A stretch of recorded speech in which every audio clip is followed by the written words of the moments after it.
तो कक्षा 12 के सभी विद्यार्थियों, आज मैं आपको केमिस्ट्री का एक ऐसा पेपर बताऊंगा कि जो कि आपको 55 नंबर पक्के कर देगा। पक्की बात है, लिखा पढ़ी के साथ कह रहा हूँ मैं ये बात है आपको। 55 नंबर यदि एक ही वीडियो से कवर हो रहे हैं तो कोई दिक्कत नहीं है, अच्छे से तैयारी करो आप, है ना।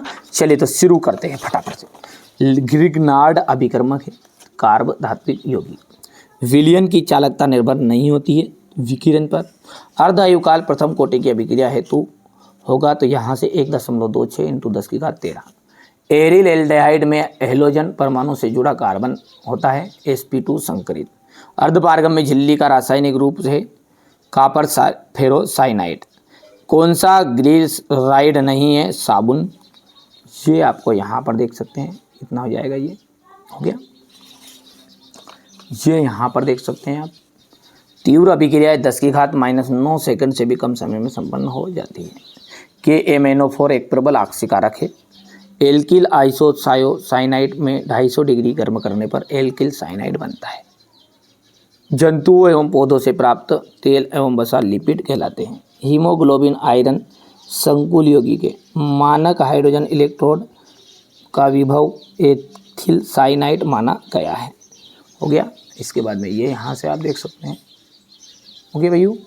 चलिए आगे बढ़ते हैं और ये आपका रहेगा यहाँ पर उदासीन लिगेंड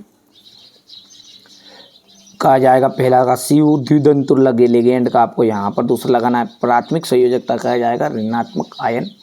Mn का जाएगा +7 और पार्किन अभिक्रिया का जाएगा सिनेमिक अम्ल। ये आपका हो गया इतना। अमीनो अम्लों को आपस में कौन सा पेप्टाइड बंध जोड़ता है? पेप्टाइड बंध जोड़ता है, ठीक है। अगला है यहाँ पर बेंजल्डिहाइड के KCN से मिलाकर संघनन की क्रिया का नाम बताइए। बेंजोइन संघनन। नाइट्रीकरण मिश्रण किसे कहते हैं? सांद्र HNO3 + H2SO4। EDTA का रासायनिक नाम लिखना है। Ethylene diamine tetra acetate. Di benzene chromium की संरचना कैसे होती है? तो ये हो जाएगा सैंडविच। क्वेश्चन नंबर जो 4 है यहाँ पर आपको देखना है, ये आपका बढ़िया से कंप्लीट करना है। हो गया इतना। इसके बाद में अपन आगे बढ़ते हैं तो यहाँ पर हम बात करेंगे मेथिल आइसोसाइनाइड विषैली होती है। ग्लूकोज एक प्रोटीन है, ये आपका गलत रहेगा क्योंकि यहाँ पर देख लीजिए मैंने भरा नहीं है कि मुझे डाउट है। तो लवण सेतु 2 विलयनों के मध्य विद्युत उदासीनता बनाए रखना है। जल में कार्बन टेट्राक्लोराइड अविलय है। प्रोटीन की कमी से होने वाले रोग, प्रोटीन की कमी से रोग नहीं होते, तो यह सत्य रहेगा। यहाँ से आप कंप्लीट कर सकते हैं इतना। अनुसंख्यक गुणधर्म किसे कहते हैं? नॉर्मलता की परिभाषा आपको देनी है, ठीक है। सेल स्थिरांक किसे कहेंगे? ओम का नियम। विद्युत वाहक बल और विभवांतर में अंतर आपको बताना है। ये हो गया। आगे बढ़ते हैं।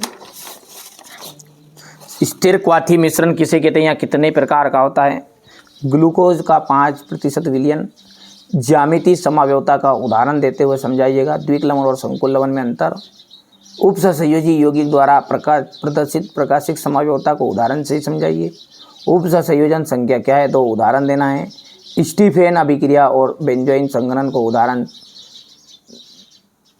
समीकरण समझाइए। पार्किन अभिक्रिया पर संक्षिप्त टिप्पणी देना है। क्या होता है जब एसीटोन को H2SO4 के साथ गर्म करते हैं? पेप्टाइड बंध क्या है? DNA उंगली छापन क्या है या इसका महत्व क्यों है? ठीक है, ये आपका क्वेश्चन नंबर 13 है। ये अथवा रहेगा। अभिक्रिया की कोटि क्या है? शून्य कोटि की प्रथम कोटि द्वितीय कोटि अभिक्रिया के लिए दर स्थिरांक K का मान लिखिए। रासायनिक अभिक्रिया की दर से आप क्या समझते हैं? इसकी इकाई लिखिएगा। अभिक्रिया की तात्कालिक दर से क्या तात्पर्य है? हो गया इतना।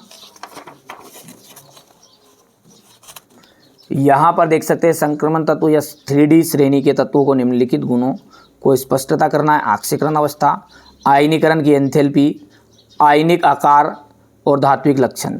ये हो गया। इसके बाद में ये हो जाएगा संक्रमण धातुओं एवं इनके अनेक यौगिक अनुचुंबकीय व्यवहार दर्शाते हैं, ठीक है। संक्रमण धातुएं सामान्यतः रंगीन यौगिक बनाते हैं। संक्रमण धातुएं एवं इनके अनेक यौगिक अच्छे उत्प्रेरक हैं।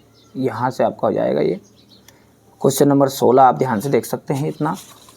इसके बाद में प्राथमिक द्वितीयक एवं तृतीयक एल्कोहलों के बीच विक्ट मेयर विधि का लिखिए कार्बिल एमीन एमीन अभिक्रिया को समझाइए, राइमेटिमेन अभिक्रिया को समझाइए, क्लोरोफार्म को निम्नलिखित अभिक्रिया के साथ समीकरण देना है। ये जाएगा आपका, यहाँ पर देख सकते हैं क्वेश्चन नंबर 18 है। क्वेश्चन नंबर 18 के बाद में ये रहेगा आपका क्वेश्चन नंबर 19। न्यूक्लिक अम्ल का संक्षिप्त टिप्पणी देनी है। ये आपका फिनोल का अम्लीय व्यवहार की व्याख्या कीजिए। विद्युत रासायनिक सेल तथा विद्युत अपघटनीय सेल में अंतर बताना है। मानक हाइड्रोजन इलेक्ट्रोड क्या है या कैसे बनाया जाता है। तो ये बेटा मैंने सेट डी बता दिया, बड़ी रिसर्च के बाद बताया है।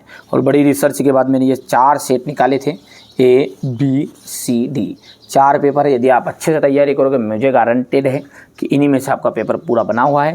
चलिए तो मिलते हैं अगले वीडियो में।